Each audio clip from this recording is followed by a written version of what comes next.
Samajwadi party के राष्ट्रीय अध्यक्ष अखिलेश यादव ने लखनऊ में आज समाजवादी पार्टी के दफ्तर पर एक प्रेस कॉन्फ्रेंस की।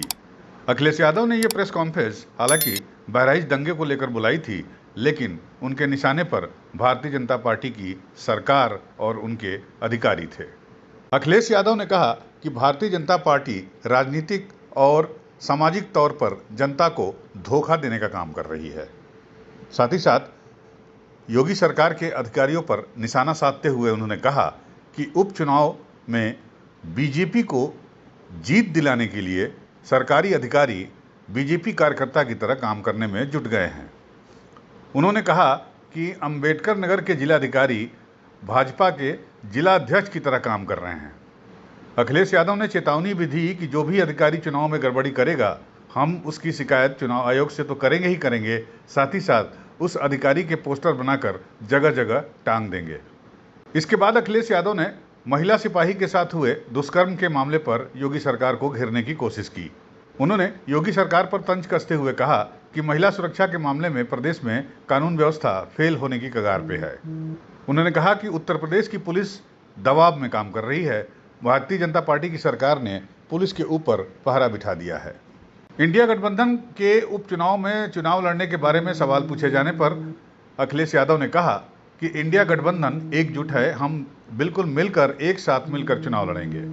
भारतीय जनता पार्टी के लोग कितना भी जोर लगा लें, कितना भी अफवाह फैला लें, लेकिन यूपी में पीडीए बिल्कुल एक है और वो एक रहेगी।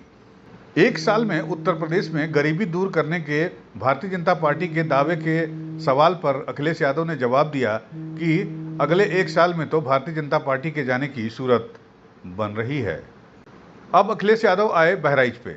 अखिलेश यादव ने कहा कि भारतीय जनता पार्टी ने ही बहराइच में दंगा करवाया है। ये लोग उपचुनाव में हार के चलते डर गए हैं और अपनी नाकामी छिपाने के लिए ऐसा कर रहे हैं। उन्होंने कहा कि पुलिस भारतीय जनता पार्टी के दबाव में काम कर रही है। साथ ही साथ इनकाउंटर पर तंज कसते हुए अखिलेश यादव ने आरोप लगाया कि उत्तर प्रदेश में लगातार फेक इनकाउंटर हो रहे हैं। सुल्तानपुर में मंगेश यादव का इनकाउंटर कर दिया गया और जब सवाल उठने लगे तो उसके जवाब में एक ठाकुर अपराधी का इनकाउंटर कर दिया गया। यादव की हत्या के लिए उसको बैलेंस करने के लिए ठाकुर की हत्या कर दी गई। अखिलेश यादव ने कहा कि भारतीय जनता पार्टी को जनता अब यहां से हटाने वाली है। इस तरीके से सामाजिक और राजनीतिक रूप से भारतीय जनता पार्टी ने धोखा दिया है। हर समाज के लोग ये समझ गए हैं कि भारतीय जनता पार्टी पीडीए परिवार की दुश्मन है। जात के आधार पर निर्देश देना और फिर अपने अधिकारियों की गुपचुप बैठक करना, और बड़े बड़े अधिकारी जो लखनऊ में बैठते हैं उन्होंने बाकायदा बैठक करके रणनीति बनाई है कि भारतीय जनता पार्टी को कैसे जिताएं, समाजवादियों को कैसे हराएं। उसके बाद जिलाधिकारी ये कर रहे हैं। क्या ये आईएएस एकेडमी में यही सिखाया जाता है? क्या ये आईएएस लोग इसीलिए ट्रेन होके गए हैं? इन अधिकारियों की तस्वीर लगा करके हम लोग कहेंगे कि भारतीय जनता पार्टी के अधिकारी बन गए। अधिकारी नहीं है, ये वहाँ के संगठन के पदाधिकारी बन गए।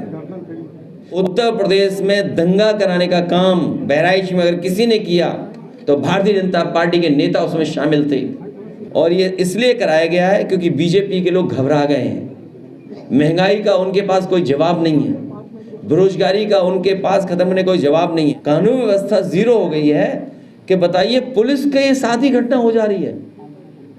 सुनने में आ रहा है कि कानपुर में पुलिस की महिला कांस्टेबल या कोई पदाधिकारी थी, कांस्टेबल, उसके साथ ये घटना हुई हो। सोचो, पुलिस के साथ घटना हो गई हो, और उसी शहर कानपुर में पुलिस के यहाँ पकड़े गए कितने 25 लाख रुपए। और याद कीजिए, पहले चांदी पकड़ी गई थी, आज पैसे पकड़े गए। पूरा पुलिस चला रही है सरकार को। बताइए कहाँ का कानून है? आपने एक यादव की हत्या कर दी, अब आपको बैलेंस करना है, समाज में दिखाना है कि निष्पक्ष है, तो आपने एक छत्री की भी हत्या कर दी और उसके पिताजी घर वालों से कहा कि नहीं, ये तो विपक्ष की वजह से हत्या हुई है। सोचिए आप। यूपी न्यूज़ 9 के लिए लखनऊ से इजहार अहमद की रिपोर्ट।